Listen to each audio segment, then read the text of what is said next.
नमस्कार साथियों। Constitution of India की इस सीरीज में आज हम लोग चर्चा करने जा रहे हैं सेंटर स्टेट रिलेशंस के ऊपर, जिसे हिंदी में केंद्र राज्य संबंध कहा जाता है। वैसे तो केंद्र राज्य संबंध भाग 11 के अंतर्गत आते हैं, लेकिन हम लोगों ने 11 और 12 दोनों पार्ट्स को लिया हुआ है ताकि एक ही लेक्चर में हर तरीके के संबंधों को कॉन्क्लूड कर दिया जाए। Before we start our lecture, we have to discuss that what are the center state relationships. Lecture शुरू करने से पहले हमें इस विषय पर भी चर्चा कर लेनी चाहिए कि केंद्र राज्य संबंध आखिर हैं क्या। यदि भारत सरकार को भारत संघ का गार्जियन, पिता या संरक्षक मान लिया जाए, तो इस संघ के अंतर्गत आने वाले सभी राज्य संतानें हैं, और जिस तरीके से पिता पुत्र के बीच में संबंध होते हैं, उसी तरीके से संघीय सरकार और राज्य सरकारों के बीच में भी संबंध होते हैं। क्योंकि हम लोग एक डेमोक्रेटिक कंट्री में रहते हैं, इसलिए राज्यों को भी अपनी बात कहने का अधिकार होना चाहिए और केंद्र को भी अपनी बात कहने का अधिकार होना चाहिए।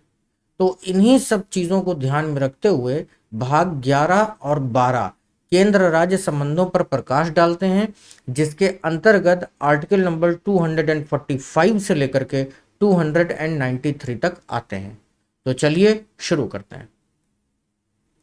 सेंटर स्टेट रिलेशनशिप के अंतर्गत हम लोगों को जो आर्टिकल्स पढ़ने हैं, उनमें 245, 246, 248, 249, 251, 252, 262, 63, 266, 267, 279 सब क्लॉज ए और 280 का अध्ययन करना है। जैसा कि मैं पीछे भी कई बार आपको बता चुका हूं कि हर सिंगल आर्टिकल महत्वपूर्ण नहीं है। परीक्षा की दृष्टि से जो भी महत्वपूर्ण है, केवल उन्हीं अनुच्छेदों की चर्चा करी जाएगी। और इसी क्रम में जब हम लोग सेंटर स्टेट रिलेशनशिप के इंट्रोडक्शन को लेते हैं, तो सबसे पहले हमें यह समझना होता है कि powers of the union and the states are further distributed in the 3 ways. या आम बोलचाल की भाषा में आप ऐसे भी कह सकते हैं कि संघीय सरकार और राज्य सरकारों के बीच में 3 प्रकार के संबंध होते हैं, जिनमें पहले संबंध को लेजिस्लेटिव रिलेशंस या विधायी संबंध कहा जाता है। जैसा कि आप लोग जानते हैं, विधायी, विधायिका या विधान शब्द का प्रचलन कानूनों को ध्यान में रख के किया जाता है। इसीलिए जब हम लोग विधायी संबंधों की बात करेंगे, तो इन संबंधों के अंतर्गत केंद्र और राज्य के बीच कानूनों के निर्माण संबंधी अधिकार बताए गए होंगे। इसी प्रकार से दूसरे प्रकार के जो संबंध हैं, उन्हें एडमिनिस्ट्रेटिव रिलेशंस या प्रशासनिक संबंध कहा जाता है। और अंत में पार्ट 11 में हम लोग पढ़ते हैं फाइनेंशियल रिलेशंस, यानी कि वित्तीय संबंध। और यही 3 प्रकार के संबंध किसी भी संरक्षक और उसकी संतान या उसके अधीनस्थ के बीच में हो सकते हैं। कई बार परीक्षाओं में ऐसे प्रश्न भी पूछे गए कि लेजिस्लेटिव रिलेशंस कहां से कहां तक बताए गए हैं। तो आपको आर्टिकल वाइज भी याद होना चाहिए कि केंद्र और राज्य के बीच में जो विधायी संबंध हैं, वो अनुच्छेद 245 से लेकर 255 तक में बताए गए हैं, यानी कि 10 आर्टिकल हैं। जो प्रशासनिक संबंध हैं, वो 256 से लेकर के 263 तक बताए गए हैं, 8 आर्टिकल्स हैं। और जो वित्तीय संबंध हैं, वो 264 से लेकर के 293 तक बताए गए। शुरू करते हैं लेजिस्लेटिव रिलेशंस की कहानी, जिसमें 245 से 255 तक हमें पढ़ना है। तो सबसे पहले जब हम लोग टेरिटोरियल पावर्स की बात करेंगे, तो हमें यह समझना होता है कि संघ के पास विशेष प्रकार की शक्तियां क्या हैं और राज्य के पास विशेष प्रकार की शक्तियां क्या हैं। इसको आप दूसरी तरीके से भी समझ सकते हैं। आप कल्पना करिए कि हमारे देश में सरकारें 3 स्तरों पर कार्य करती हैं। केंद्र सरकार अलग है, राज्य सरकार अलग है और स्थानीय सरकार अलग है, जिसे कि हम लोग पंचायत या नगरीय निकायों के नाम से जानते हैं। तो इसी क्रम में केंद्र सरकार की कानून बनाने की शक्ति भी अलग है, राज्य सरकार की कानून बनाने की शक्ति अलग है और स्थानीय सरकारों की कानून बनाने की शक्ति भी अलग है। उदाहरण के तौर पे यदि हम लोग finance, bank, stamp, defence, RBI, currency, ये सब सब्जेक्ट्स को अगर अपने जहन में लाएं, तो आप आइडिया लगा पा रहे होंगे कि इन पे कानून केवल केंद्र सरकार बना सकती है, राज्य का इस पर कोई अधिकार नहीं है। लेकिन जब हम लोग primary education, health, water, electricity की बात करते हैं, लॉ एंड ऑर्डर की बात करते हैं, तो इन विषयों पे कानून राज्य सरकार बनाती है। इसी तरीके से नाली, खड़ंजा, कुआं, नहर, पंचायत भवन, सामुदायिक केंद्र की जब चर्चा की जाती है तो इस पे कानून स्थानीय सरकारें बनाती हैं, पंचायतें बनाती हैं या नगरीय निकाय बनाती हैं। इसी घटना को शक्तियों का विभाजन कहा जाता है।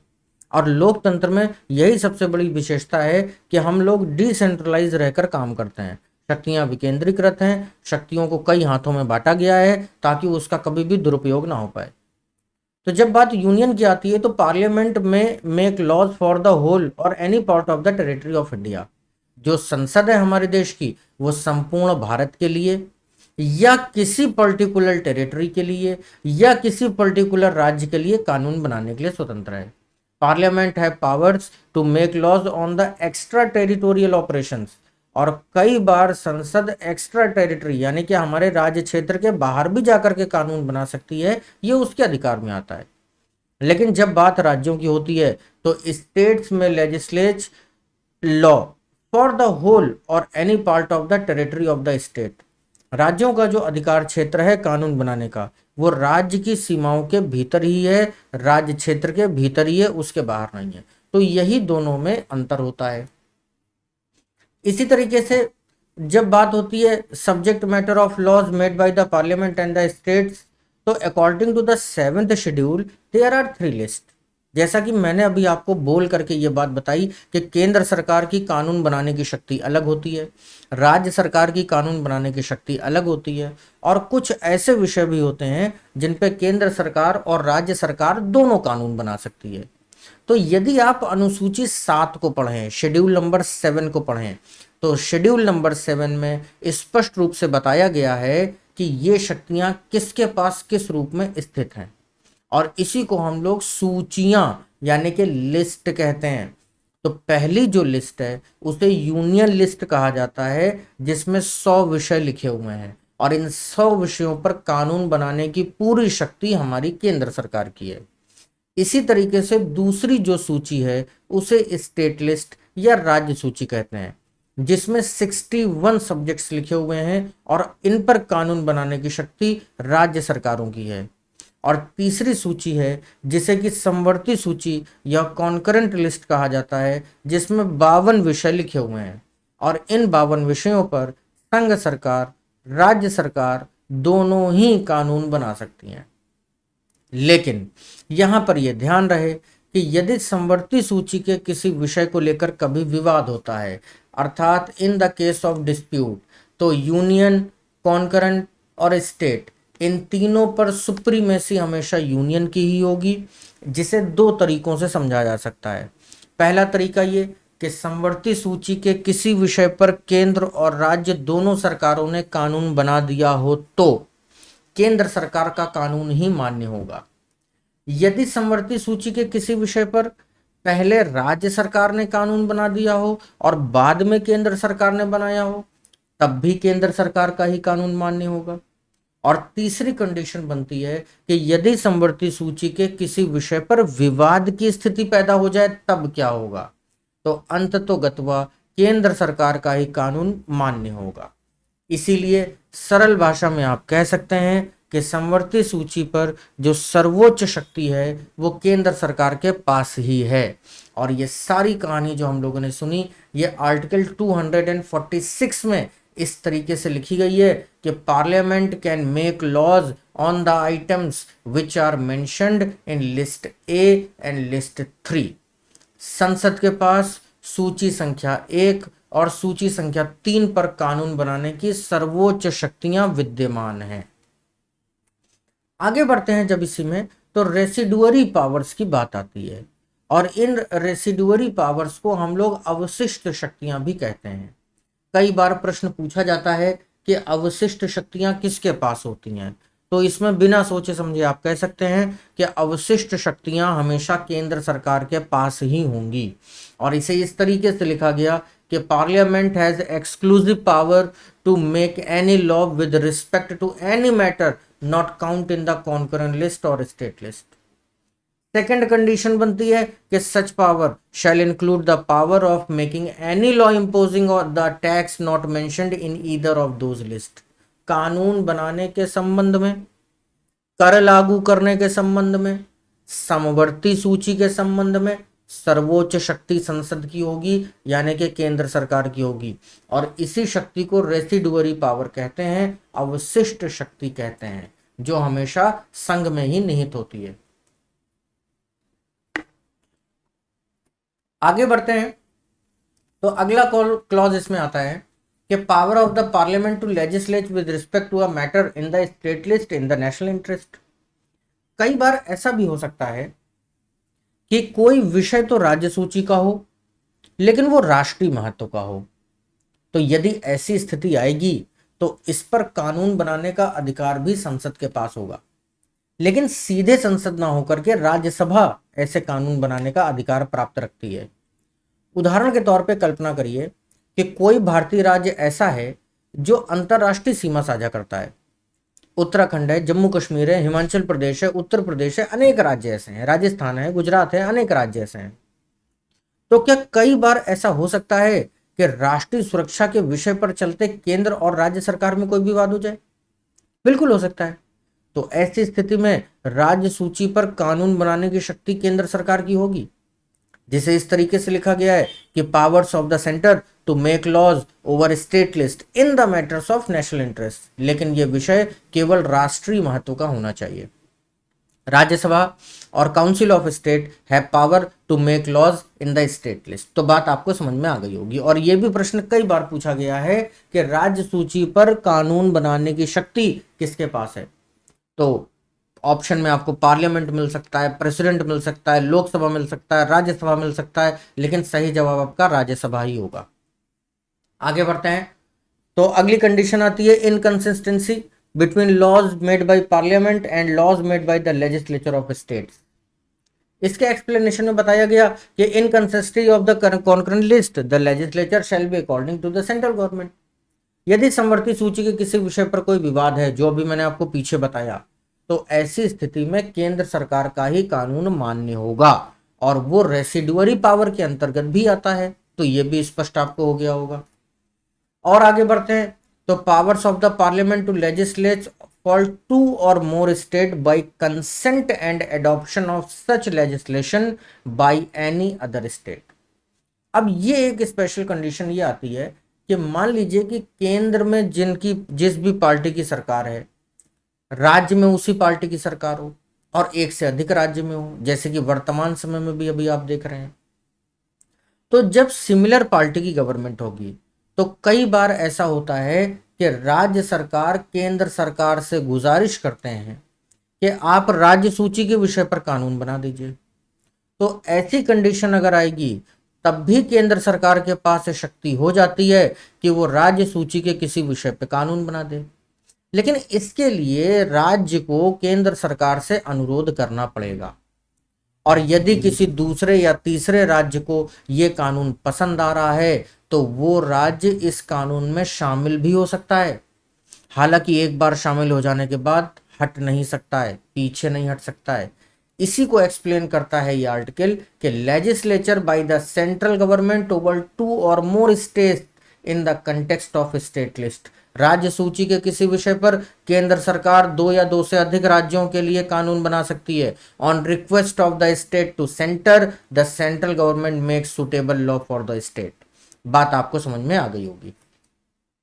इसके बाद नंबर आता है एडमिनिस्ट्रेटिव रिलेशंस का, जिसमें आर्टिकल 256 से लेकर 263 तक में बताया गया है।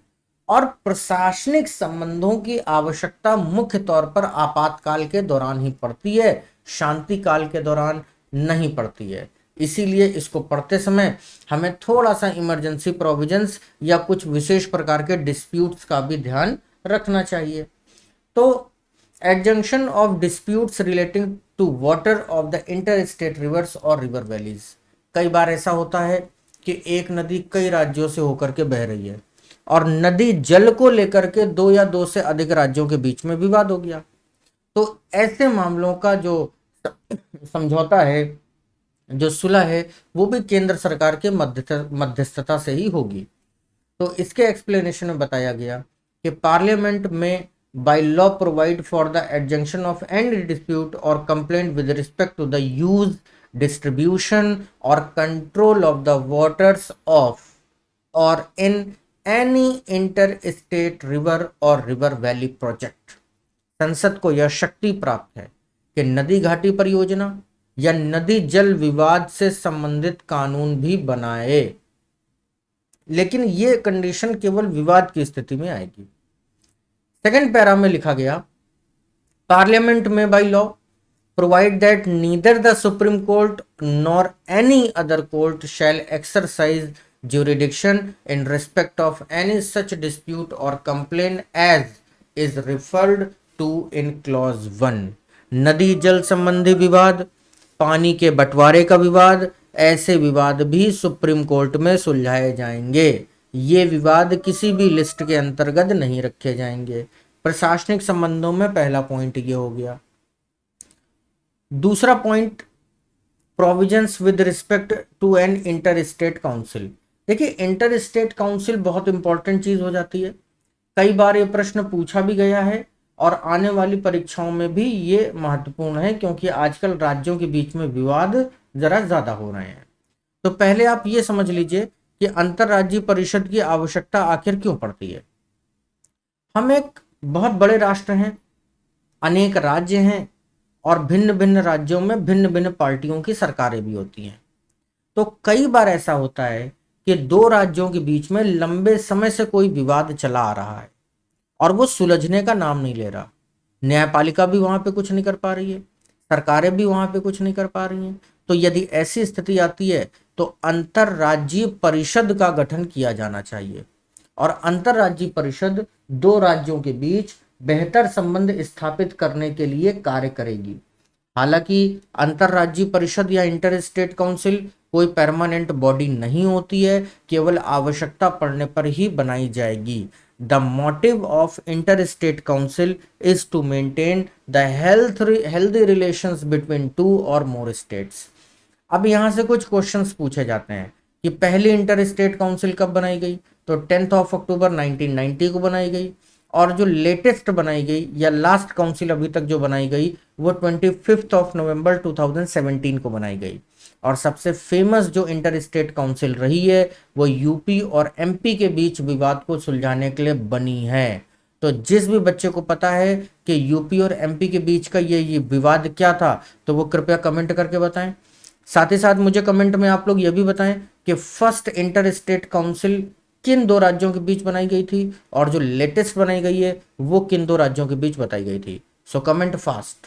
आगे बढ़ते हैं और अब चलते हैं फाइनेंशियल रिलेशंस के अंतर्गत, जिसमें आर्टिकल 264 से 293 तक हमें पढ़ना होता है। देखिए, वित्तीय संबंध केंद्र सरकार और राज्य सरकारों के बीच बड़े ही उतार चढ़ाव भरे रहे हैं, लेकिन जीएसटी के आ जाने के बाद से काफ़ी सारी चीज़ें बदल गई हैं। तो सबसे पहले हम लोग ये समझ लेते हैं कि consolidated funds and public accounts of India and the other states कैसे काम करते हैं। देखिए, आर्टिकल 266 को आपको रटना पड़ेगा, 267 को आपको रटना पड़ेगा, क्योंकि यहाँ पे भारत की संचित निधि और भारत की आकस्मिक निधि के बारे में बताया गया है। जैसा कि मैं पीछे भी आपको कई बार बता चुका हूँ कि केंद्र सरकार के पास अनेक अकाउंट्स होते हैं। पहले के ज़माने में जब मोनार्कियल स्ट्रक्चर चलते थे, राजशाहियाँ हुआ करती थी, तो राजा के पास एक राजकोष होता था और उसी राजकोष को मेंटेन करने के लिए राजा वंशानुगत शासन करता था। लेकिन आज राजशाही नहीं रही, आज लोकतांत्रिक सरकार है जो कि जनता द्वारा प्रत्यक्ष रूप से चुनी गई है।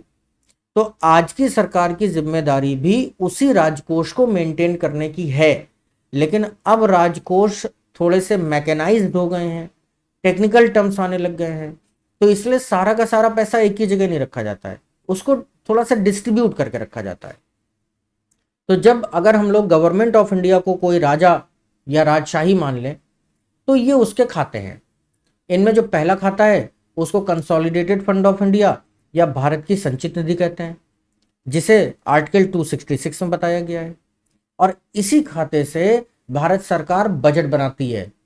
और इस खाते के अंदर जो पैसा आता है वो जनता द्वारा दिए गए करों से आता है, और इससे जो पैसा निकाला जाता है वो सरकार के खर्चों के लिए, बजट के लिए, या डेवलपमेंट या पब्लिक वेलफेयर स्कीम्स के लिए निकाला जाता है।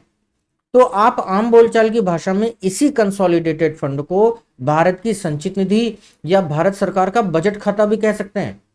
बचत खाते का उपयोग जैसे हम और आप करते हैं अपने खर्चों के लिए, वैसे ही सरकार करती है। इसी तरीके से दूसरा अकाउंट सरकार के पास है जिसे कंटेंजेंसी फंड कहा जाता है, और इसके बारे में 267 में बताया गया है। कंटेंजेंसी फंड को हिंदी में आकस्मिक निधि कहते हैं। जैसा कि नाम से ही आपको समझ में आ रहा होगा, आकस्मिक निधि का मतलब एक तरीके की इमरजेंसी फंड है। तो जब तक आपात स्थिति नहीं आएगी तब तक इस खाते से पैसा नहीं निकाला जाएगा। कंसोलिडेटेड फंड पर संसद का कोई नियंत्रण नहीं है। जनता ने अपनी सरकार को इसीलिए चुना है ताकि वो कंसोलिडेटेड फंड को मेंटेन करे, लेकिन कंटेंजेंसी फंड पे पार्लियामेंट का कंट्रोल होता है। सरकार यदि यहाँ से पैसा निकालेगी तो फाइनेंस बिल के माध्यम से सरकार को बताना पड़ेगा कि ये पैसा क्यों निकाला गया। ये जो क्वेश्चन है डिफरेंस वाला, ये भी पूछा जाता है।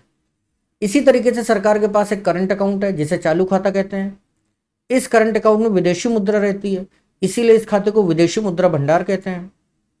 इसी खाते को फॉरेक्स या फॉरेन रिजर्व भी कहा जाता है। और जैसा कि आप जानते हैं चालू खाते का उपयोग हमेशा व्यापार के लिए किया जाता है, तो भारत सरकार भी करंट अकाउंट का उपयोग केवल व्यापार के लिए करती है। व्यापार करती है दूसरे देशों के साथ, इसलिए कॉमन करेंसी के रूप में करंट अकाउंट में हमारे पास डॉलर्स होते हैं।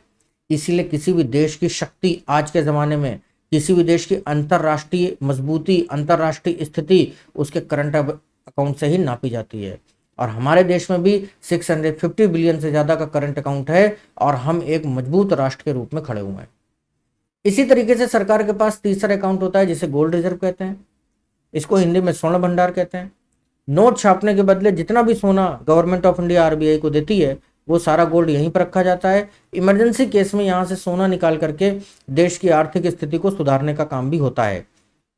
उदाहरण के तौर पे जब हमारे देश में एलपीजी आई, उसके पहले 90-91 में जब बहुत खराब स्थिति हो गई थी, तो इसी गोल्ड रिजर्व से 29 टन सोना निकाल करके गिरवी रखा गया था और फिर इस देश का थोड़ा सा काम चला था।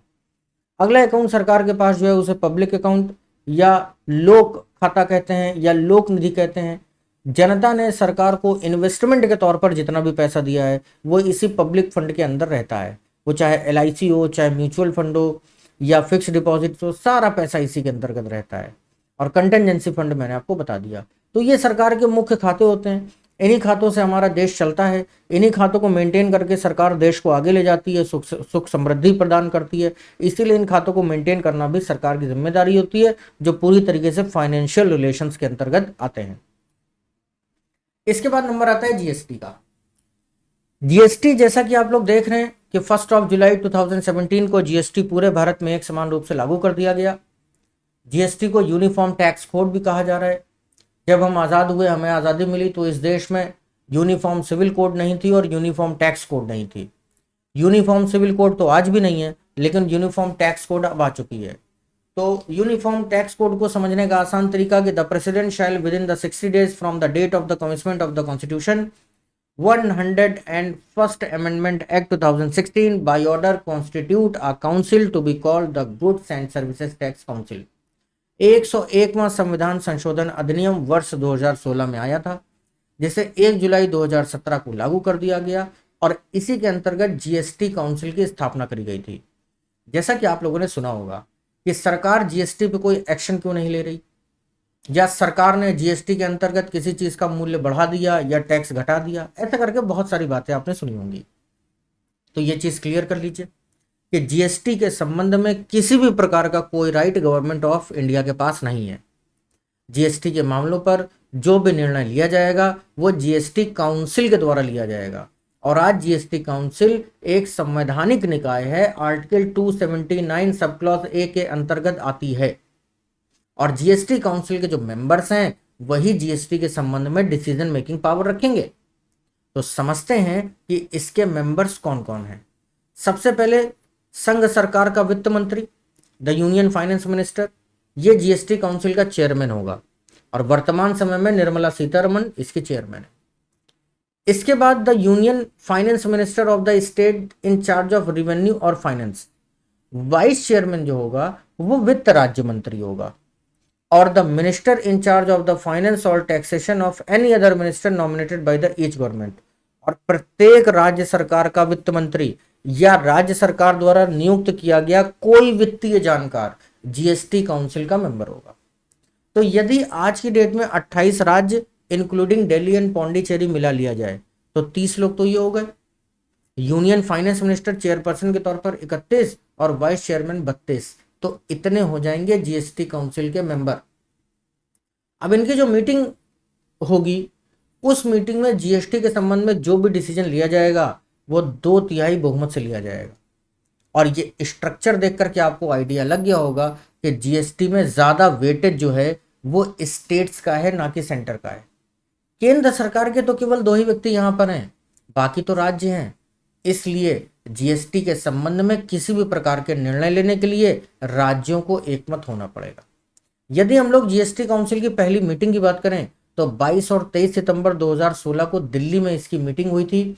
इसका कोरम 50% होता है, कम से कम 50% व्यक्तियों की उपस्थिति होनी चाहिए, and voting should be distributed between union finance minister and state government member, and the minimum vote should be 3/4। 3/4 में जो वोट है वो आधे आधे का कॉन्सेप्ट चलेगा, जिसमें संघ सरकार का वित्त मंत्री आधा शेयर रखेगा और आधा शेयर राज्य रखेंगे। इसी क्रम में जो डिसीजन होगा, GST council only give recommendation to the central government, then the parliament approve that decision and make changes in the GST.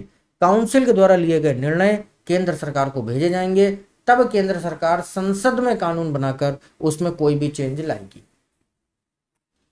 इसके बाद 280 आखिरी आर्टिकल का नंबर आता है और इसमें फाइनेंस कमीशन के बारे में बताया गया है। 1 लाइन क्वेश्चन आपको याद रखना चाहिए कि वित्त आयोग का कार्य क्या है। वित्त आयोग का कार्य है केंद्र और राज्य के बीच करों का बंटवारा। जैसा कि आप लोग जानते हैं कि सभी डायरेक्ट टैक्स केंद्र सरकार के द्वारा लगाए जाते हैं, लेकिन इन करों की वसूली का कार्य राज्य सरकार करती है। जब राज्य सरकार करों को वसूलने के लिए अपने अधिकारी, कर्मचारी, गाड़ी, पेट्रोल, ईंधन, इक्विपमेंट्स खर्च करती है तो वो ये चाहती है कि जो टैक्स लेकर के दिया है केंद्र सरकार को, उसके बदले उन्हें भी कुछ ना कुछ शेयर मिले। और आजादी के बाद से ही शेयर के इस हिस्से को लेकर के विवाद होता रहा है। इसलिए फाइनेंस कमीशन की स्थापना करी गई ताकि केंद्र और राज्य के बीच इस विवाद को सुलझाया जा सके और टैक्स डिस्ट्रीब्यूशन को आसान बनाया जा सके। कई लोगों का यह भी मानना है कि जीएसटी के आ जाने के बाद से फाइनेंस कमीशन का रोल खत्म हो गया है, लेकिन ध्यान रहे finance commission deals with the direct taxes and GST is deals with the indirect taxes. तो ये दोनों में अंतर होता है। चलिए देखते हैं फाइनेंस कमीशन या वित्त आयोग की संरचना क्या है। इसमें कुल 5 सदस्य होंगे, जिनमें एक होगा चेयरमैन और 4 होंगे member. And chairman having experience of the public affairs, chairman को जन प्रतिनिधि के रूप में या जनता के बीच में कार्य करने का अनुभव होना चाहिए। क्वालिफिकेशन की बात करेंगे तो he should be appointed as a जज ऑफ द हाई कोर्ट। साथ ही साथ specialised knowledge of the finance and accounts of the government of India, wide experience in the financial matters and administration and special knowledge in the economics. जो members होंगे उनके ये सारे qualifications होंगे। जो चेयरमैन होगा उसका क्वालिफिकेशन सुप्रीम कोर्ट का जज बनने की योग्यता और साथ ही साथ वित्तीय जानकार। ये वित्तीय जानकार भारत के राष्ट्रपति की नजरों में होना चाहिए, इसके लिए कोई विशेष प्रकार की डिग्री नहीं होती है। Finance commission is the constitutional body formed every 5 year. हर 5 वर्ष के लिए एक वित्त आयोग का गठन किया जाता है। They are appointed by the president and may be reappointed by the president in next 5 years.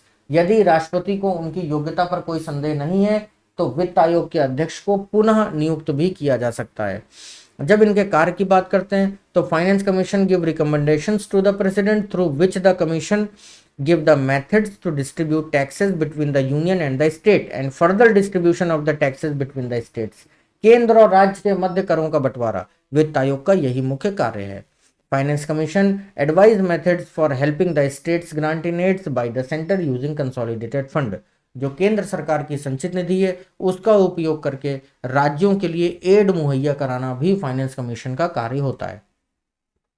इससे संबंधित कुछ प्रश्न देख लीजिए कि recommendations made by the finance commission are only advisory and not binding on the government.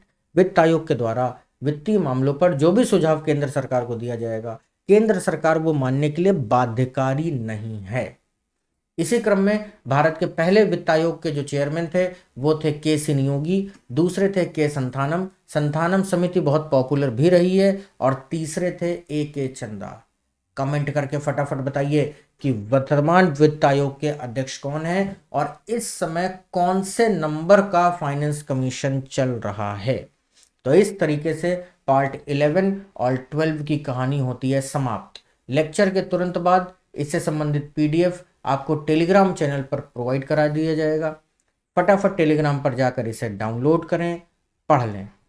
Polity को जल्द से जल्द समाप्त करने का प्रयास है। इसी क्रम में हम लोग जल्दी जल्दी ये लेक्चर लेकर के आ रहे हैं। पढ़ते रहिए, सीखते रहिए। पॉलिटी की अगली क्लास में हम लोग जल्दी मिलेंगे। Till then, tata bye bye, take care.